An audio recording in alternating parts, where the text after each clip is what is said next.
ಎಲ್ರಿಗೂ ನಮಸ್ಕಾರ. ನಾನೀಗ ವಾಂಗಿಬಾತ್ ಯಾವ ಥರ ಮಾಡ್ತೀನಿ, ನಾನು ಹೇಗೆ ಮಾಡ್ತೀನಿ ಅನ್ನೋದನ್ನು ಹೇಳ್ತಾ ಇದ್ದೀನಿ. ಇದಕ್ಕೆ ಬೇಕಾಗುವ ಸಾಮಗ್ರಿ ಬಗ್ಗೆ ಹೇಳ್ತೀನಿ. ನಾನಿಲ್ಲಿ ಎಲ್ಲ ಮಸಾಲೆಗಳನ್ನು ಹಾಕ್ತೀನಿ ಇದಕ್ಕೆ. ಅಂದರೆ ಇದು ಸಾಂಬಾರು ಮಸಾಲ, ರಸಮ್ ಮಸಾಲ, ಮತ್ತು ಇದು ಗರಂ ಮಸಾಲ, ಇದು ಚೋಲೆ ಮಸಾಲ, ಇದು ಪಾವ್ ಭಾಜಿ ಮಸಾಲ, ಮತ್ತು ಇದು ಒಣಗಿಸಿ ತುರಿದಿರುವಂಥ ಕೊಬ್ಬರಿ. ಇದಕ್ಕೆರಡು ಮೀಡಿಯಮ್ ಸೈಜ್ ಬದನೆಕಾಯಿ ತೊಗೊಂಡಿದ್ದೀನಿ. ಮತ್ತು ಖಾರ, ಉಪ್ಪು, ಅರಿಶಿನ, ಮತ್ತು ಇದು ಕರಿಬೇವು, ಒಂದು ಬೌಲ್ ಅಕ್ಕಿಗೆ. ಇದು ಅಲ್ಲ ಬೆಳ್ಳುಳ್ಳಿ ಪೇಸ್ಟನ್ನು ಮಾಡಿಟ್ಕೊಂಡಿದ್ದೀನಿ. ಆಮೇಲೆ ಇದು ಕೊತ್ತಂಬರಿ ಹೆಚ್ಚಿಟ್ಕೊಂಡಿದ್ದೀನಿ. ಇಷ್ಟೆಲ್ಲ ಸಾಮಗ್ರಿಗಳನ್ನು ಹಾಕಿ ನಾನು ಅನ್ನ ಯಾವ ಥರ ಆಗುತ್ತೆ ನೀವು ಒಂದು ಸರಿ ಮಾಡಿ ನೋಡಿ, ರುಚಿಯಾಗಿರುತ್ತೆ. ಈಗ ಈ ಬದನೆಕಾಯನ್ನು ನಾನು ಮೀಡಿಯಮ್ ಗಾತ್ರಕ್ಕೆ ಪೀಸ್ ಮಾಡಿ ಇಟ್ಕೊತೀನಿ. ಈಗ ನಾನು ಕುಕ್ಕರಲ್ಲೇ ಇದನ್ನು ಡೈರೆಕ್ಟಾಗಿ ಮಾಡ್ತೀನಿ. ಇದಕ್ಕೆ ನನಗೆ ಎಣ್ಣೆ ಹಾಕ್ಕೋತಾ ಇದ್ದೀನಿ. ಒಂದು 5-6 ಸ್ಪೂನ್, ಟೇಬಲ್ ಸ್ಪೂನಲ್ಲಿ 5-6 ಸ್ಪೂನ್ ಎಣ್ಣೆ ಹಾಕ್ಕೊಂಡಿದ್ದೀನಿ.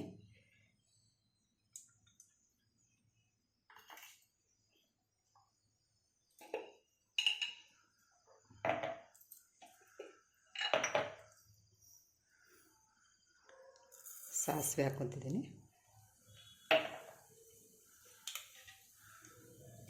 ಜೀರಿಗೆ,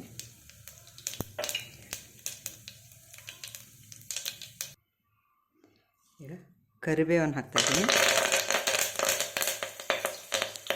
ನಾನು ಈರುಳ್ಳಿ ಎಲ್ಲ ಹಾಕೋದಿಲ್ಲ, ಡೈರೆಕ್ಟಾಗಿ ಬದನೆಕಾಯನ್ನ ಪೀಸ್ ಮಾಡಿಟ್ಕೊಂಡಿದ್ದೆನಲ್ಲ ಹಾಕ್ತೀನಿ.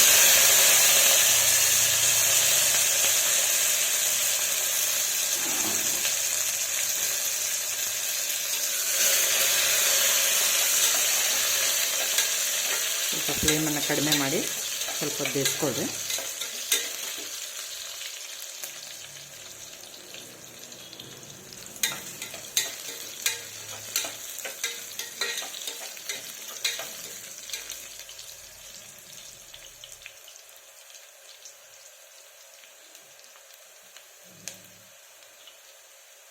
ಅಲ್ಲ ಬೆಳ್ಳುಳ್ಳಿ ಪೇಸ್ಟ್ ಹಾಕ್ತೀನಿ.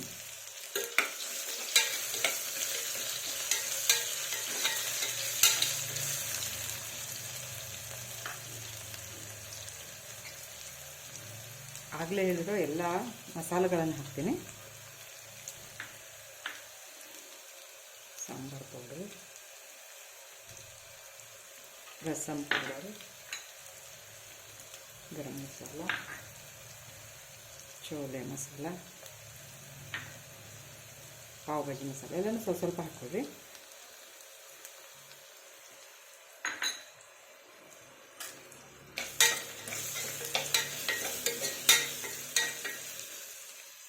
ಈಗ ಒಣ ಕೊಬ್ಬರಿ ಇತ್ತಲ್ಲ, ಒಣ ಕೊಬ್ಬರಿ ಹಾಕ್ಕೊತಾ ಇದ್ದೀನಿ.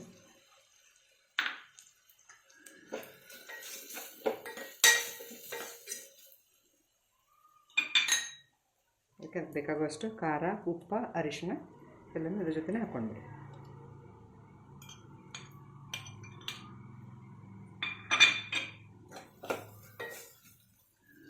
ಒಂದು ನಿಮಿಷ ಥರ ಬಿಸಿ ಮಾಡಿಕೊಂಡು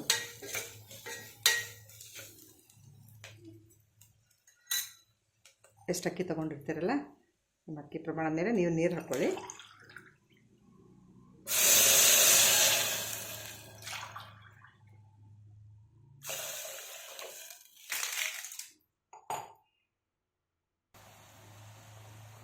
ನೋಡಿ ಕುದೀತಾ ಇದೆ.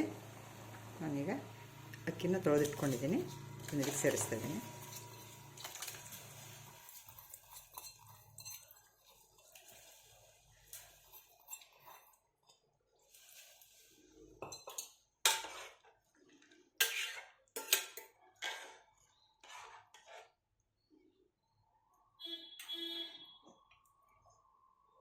ಹಾಕಿ ಕುಕ್ಕರ್ ಬಾಯಿ ಹಾಕಿ ಮುಚ್ಚಿಬಿಡಿ.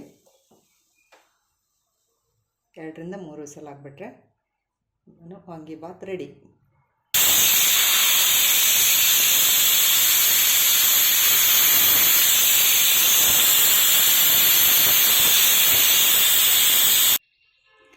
ನೋಡೋಣ ಅನ್ನ ಹೇಗಾಗಿದೆ ಅಂತ ನೋಡಿ.